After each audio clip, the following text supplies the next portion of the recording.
Hello everyone, আসসালামু আলাইকুম। গল্প অবেলায় ফোটা পুষ্প, লেখনীতে রূপা, পর্ব 4। আর্য তীর মেজাজ নিয়ে ধোপাদা পা ফেলে এগিয়ে এসে পুষ্পের ওড়নাটা ভালোভাবে জড়িয়ে দিল, যাতে কিছু দেখা না যায়। আবারও গম্ভীর গলায় বলল, ভুলে ওড়না যেন না সরে। পুষ্প ভয়ে কিছু না বলে গুটি গুটি পায়ে রুম থেকে বেরিয়ে গেল। সে এখন যাবে সিমরানের রুমে। এদিকে পুষ্প বেরিয়ে যেতেই আর্য খাটের উপর বসে নিজের চুল খামচে ধরে। তার সাথে হচ্ছেটা কি? তার কেন এমন দম বন্ধ লাগছে?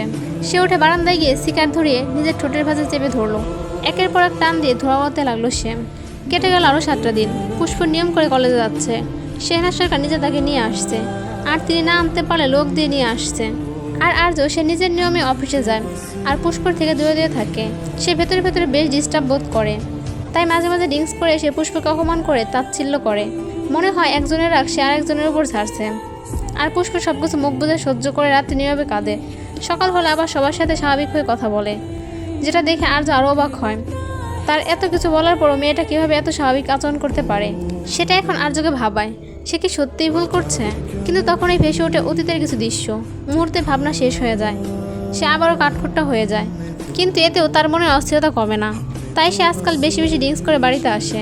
তবে এখন ড্রিঙ্কস করার পরও সে খুব একটা মাতাল হয় না, যাকে বলে খেতে খেতে শুয়ে গিয়েছে, অভ্যাস হয়ে গিয়েছে। মাতাল হওয়ার পরও যে যা বলে যা করে সব তার মনে থাকে।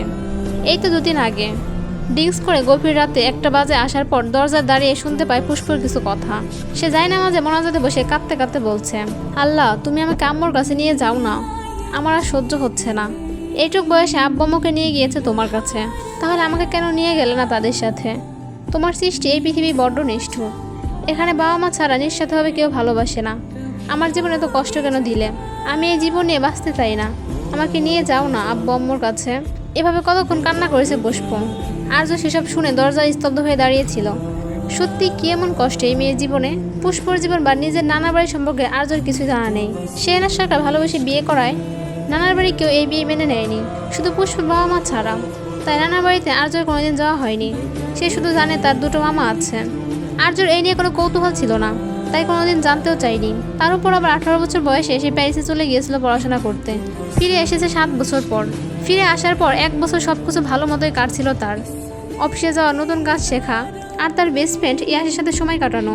কিন্তু একটা দুর্ঘটনায় সবকিছু বদলে দিল। সে তো জানেও না পুষ্প বড় মামার মেয়ে নাকি ছোট মামার মেয়ে। পুষ্পের কথা শুনে সে বুঝতে পারলো পুষ্প বড় মামার মেয়ে, কারণ মায়ের মুখে সে শুনেছিল বড় মামা আর মামি সড়ক দুর্ঘটনায় মারা গিয়েছে, আর তাদের মেয়ে পুষ্প। কিন্তু আর্য বুঝতে পারছে না এই ছোট্ট মেয়েটা নিজের মৃত্যু কেন চাইছে। পুষ্প জায়নামাজ তুলে একটা বালিশ নিয়ে মেঝেতে শুয়ে পড়ে। তার কিছুক্ষণ পর আর্য রুমে ঢুকে দেখে ঠান্ডা মেঝেতে গুটিসুটি মেরে কুকড়ে শুয়ে আছে পুষ্প। আর্য একদৃষ্টিতে পুষ্পর দিকে তাকিয়ে রইল। ডিম লাইটের হলদে রঙের আবছা আলোয় পুষ্পের মুখটা কি নিষ্পাপ লাগছে। অদ্ভুত ব্যাপার হলো, সেই দিনের পরের দিন সকালেও আর্য সব মনে ছিল, রাতের সব কথাগুলো। সে আরও অস্থির হয়ে ওঠে এবং পুষ্পকে আরও বেশি এড়িয়ে চলে। সে কিছুতে এসব মায়াজালে জড়াতে চায় না। আজ শুক্রবার, সবার ছুটির দিন। সরকার বাড়িতে ছোটোখাটো আয়োজন চলছে। শেহনাজ সরকার আর জেনিফার সরকার সকাল থেকে সবার পছন্দের রান্না করতে ব্যস্ত। হরেক পদে রান্না হচ্ছে। পুষ্প কাজে সাহায্য করতে চাইলে শেহনাজ সরকার কড়া চোখের চাহনিতে হাত লাগাতে পারছে না।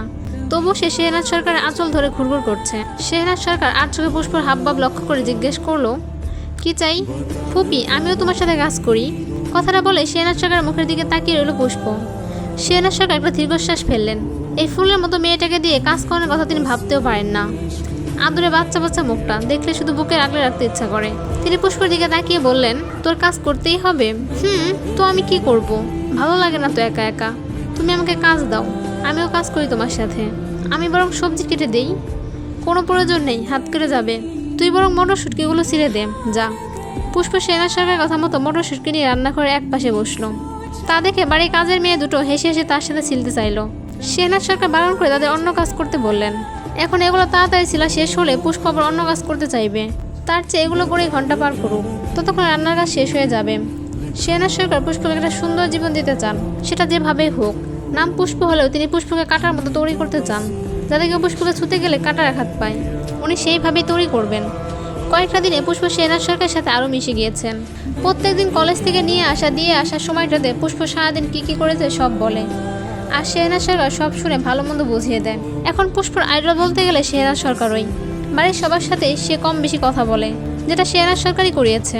তিনি পুষ্পকে সবার সাথে স্বাভাবিক আর ফ্রি হতে বলেছে, যাতে সুবিধা অসুবিধা হলে পুষ্প তার অনুপস্থিতিতেও পরিবারের বাকি সদস্যদের জানাতে পারে। কিন্তু বাড়ির সবার সাথে সম্পর্ক উন্নতি হলেও যার ভিত্তিতে এই বাড়ির সবার সাথে সম্পর্ক জড়িয়েছে তার সাথে সম্পর্কে আরও অবনতি হচ্ছে। অবশ্য শুরু থেকে যখন উন্নতি হয়নি সেখানে অবনতি হবে না তো কি হবে। আর্য একদম রাত করে বাড়িতে ফেরে যাতে পুষ্পকে এড়িয়ে যেতে পারে। এখন এক বাড়িতে থেকেও তাদের সাথে দেখা হয় না বললেই চলে। পুষ্প সকাল উঠে নামাজ পড়ে রুম থেকে বেরিয়ে গেলে আর্য উঠে ফ্রেশ হয়ে রেডি হয়। এখনও পুষ্প আর্য সব জিনিস গুছিয়ে রাখে, কিন্তু আর্য সেসব ছুঁড়ে ফেলে দিয়ে অন্য শার্ট পরে নেয়। পুষ্প এনে দেওয়া কফির মগ মুখেও তোলে না, রেডি হয়ে অফিসের জন্য বেরিয়ে যায়। পুষ্প কলেজের জন্য রেডি হতে এসে ঠান্ডা কফি আর ছুঁড়ে ফেলা কাপড়গুলো দেখে তার ভেতরটা নিঃশব্দে ভেঙে যায়। তবুও সবার সামনে নিজেকে স্বাভাবিক দেখায় সে।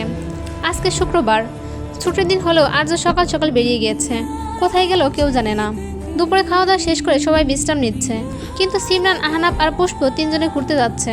পুষ্প যেতে না চাইলেও সিমরান অনেক বোঝানোর পর সেও রাজি হয়েছে। অবশ্য বাড়ির বড়রা অনুমতি দিয়েছে।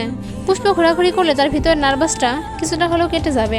সেনার সরকার অনুমতি দিয়েছে ঠিকই, কিন্তু আহনাবকে সাবধান করেছে সিমরান আর পুষ্পকে খেয়াল রাখতে। আহনাব দুজনের জন্য নিচের ড্রয়িং রুমের সোফায় বসে অপেক্ষা করছে। ফোন টিপতে টিপতে হঠাৎ আহনাবের চোখ যায় সিঁড়ির দিকে, চোখ যেন ওখানে আটকে যায়। পুষ্প আর সিমরান হাত ধরে নামছে। সিমরান হেসে হেসে কী যেন বলছে আর পুষ্প তা মন দিয়ে শুনছে। পুষ্পের পরনে হালকা আকাশি রঙের ছোটো ছোটো ডিপলি প্রিন্টের গাউন, তার সাথে ম্যাচিং করে গোল করে হিজাব বাঁধা। তাকে একদম বাচ্চাদের মতোই লাগছে। সিমরানের পরনে পুষ্পর ড্রেসের সাথে মিলে আকাশি কালার 3 পিস, সেও হিজাব পরেছে, তাকেও বেশ সুন্দর লাগছে। আহনাব দুজনের দিকে তাকিয়ে বিড়বিড় করে বলে, মাশাল্লাহ। সে উঠে দাঁড়িয়ে বলল, এতক্ষণ লাগে রেডি হতে? তাড়াতাড়ি আয়, দেরি করলে কিন্তু আমি নিয়ে যাব না। আহনাবের কথা শুনে সিমরান মনে মনে ভেঙচি কাটলো। পুষ্প কিছু বলল না, তিনজনে মিলে বেরিয়ে গেল। আহনাব দুজনকে নিয়ে ঘুরতে গেল দিয়া বাড়ি। সেখানে যাওয়ার মূলত কারণ পুষ্প নৌকায় চড়ে ঘুরতে ভালোবাসে। মাগরিবের আজানের আগেই সিমরানকে আর পুষ্পকে নিয়ে বাড়ি ফিরল আহনাব। এই মুহূর্তে ড্রয়িং রুমে সবাই বসে আছে আর্য, আর তার পাশে বসে আছে তার বন্ধু ইরফান। হঠাৎ আর্য চোখ যায় দরজার দিকে। চক্ষু যুগল পুষ্পর দিকে স্থির হতে আর্য চোয়াল শক্ত হয়ে গেল। পুষ্প, সিমরান আর আহনাব তিনজনে হেসে হেসে কথা বলতে বলতে ভিতরে ঢুকছে। তিনজন এখন আর্যকে খেয়াল করেনি। হঠাৎ আর্যকে দেখে পুষ্প হাসি মিলিয়ে গেল। ভীতু হলো রমণের দৃষ্টি। সেটা দেখে আর্য রাগ যেন সপ্তমে চড়ল। এতক্ষণ হেসে হেসে কথা বলছিল, আর তাকে দেখে হাসি মিলিয়ে গেল কেন? সে কি জম? তাকে দেখে তো ভয় পেতে হবে কেন? নিজের রাগ সামলাতে সে হাতের মুখ শক্ত করে নিল। এদিকে আর্যকে চুপ থাকতে দেখে ইরফান আর্যকে ডাকে, কিন্তু আর্যের কোনো সাড়া নেই। ইরফান আর্যর দিকে তাকিয়ে দেখলো আর্যর চেহারায় রাগের ছাপ স্পষ্ট। ইরফান আর্যর দৃষ্টি অনুসরণ করে তাকাতে থমকে গেল। তার মুখ দিয়ে আপনা আপনি বেরিয়ে এলো মায়াবিনী। আহনাব ইরফানকে দেখা মাত্রই উচ্ছ্বাসিত কণ্ঠে বলে উঠল, এ কি ইরফান ভাই, কি মনে করে হঠাৎ আজকে আমাদের বাড়িতে? আহনাবের ডাকে ইরফানের ঘোর কাটে। সে সিমরান আর পুষ্পর দিক থেকে দৃষ্টি সরিয়ে আহনাবের দিকে তাকিয়ে বলল, কেন আসতে পারি না? আরে ভাই, আসতে পারবে না কেন? বলতে চাইছি তেমন একটা তো আসো না, আজ কি মনে করে আসলে? এমনি সবার সাথে দেখা করতে আসলাম। আহনাব গিয়ে ইরফানের পাশে বসে টুকটাক গল্প করতে লাগলো, কিন্তু ইরফানের দৃষ্টি বারবার যাচ্ছে দরজার পাশে দাঁড়িয়ে থাকা সিমরান আর পুষ্পর দিকে। সিমরান উঠে চিনতে পারল না ইরফানকে, কিন্তু অদ্ভুত এক ঘোর লাগা দৃষ্টিতে তাকিয়ে আছে ইরফানের দিকে। মনে হচ্ছে খুব বড় একটা কাশ খেলো ইরফানের ওপর। এদিকে পুষ্প বেশ অস্বস্তি আর ভয় নিয়ে দাঁড়িয়ে আছে। আর যদি তীক্ষ্ণ দৃষ্টিতে তার দিকেই তাকিয়ে আছে, যেন চোখ দিয়ে ভরসা করে দেবে। তার উপর অচেনা লোকটাও তাকিয়ে আছে। পুষ্প এবার পাশে দাঁড়িয়ে থাকা সিমরানের হাত টেনে বলল, আপু উপরে যাবে না? পুষ্পটাকে যেন সিমরানের ঘোর কাটে। সে তাড়াহুড়া করে বলল, হ্যাঁ হ্যাঁ চলো উপরে যাই। মনে মনে বিড়বিড় করে বলল, সি সি, আমি এতক্ষণ লোকটা দিয়ে কিভাবে তাকিয়েছিলাম, নির্লজ্জের মতো। লোকটা কি ভাবলো কে জানে। তাদের চলে যাওয়ার দিকে নিস্তব্ধ রইল দুজোড়া চক্ষু যুগল। দুজন উপরে যেতে ইরফান আর্যকে জিজ্ঞেস করলো, আর্য মেয়েটা কে? আগে তো দেখিনি।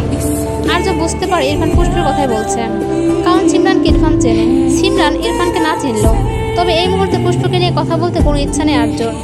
ওই স্টুপিড মেয়ে সবার সাথে হেসে হেসে কথা বলে, আর তাকে দেখলে হাসি গায়েব হয়ে যায়। মনে মনে ভাবতে ভাবতে তার রাগ যেন আরও বাড়লো। সে কিছু না বলে চুপ করে থাকলো। সেটা দেখে আহনাবের খুব রাগ হলো বড় ভাইয়ের ওপর। নিজের স্ত্রীর পরিচয় দিতে পারছে না। তার ভাই আসলেই কি এটা? যে আর্য ভাই মেয়েদের সম্মান করত, সে আজ নিজের স্ত্রীকে সম্মান করে না, বউ বলে পরিচয় দেয় না।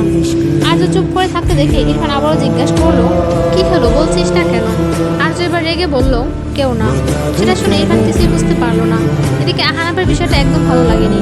আর্য গটগট পায়ে উপরের দিকে চলে গেল। আর্য চলে যেতে ইরফান আহনাবের দিকে তাকিয়ে বলল, কেউ না? আহনাব ইরফানের কৌতূহল বুঝতে পেরে বলল, বড় মায়ের ভাইয়ের মেয়ে। তারপর দুজনে গল্প জুড়ে বসলো। ইরফান সিঁড়ির দিকে তাকিয়ে মনে মনে বিড়বিড় করে বলল, মায়াবিনী, ফাইনালি তোমার উপর চোখ পড়লো আমার।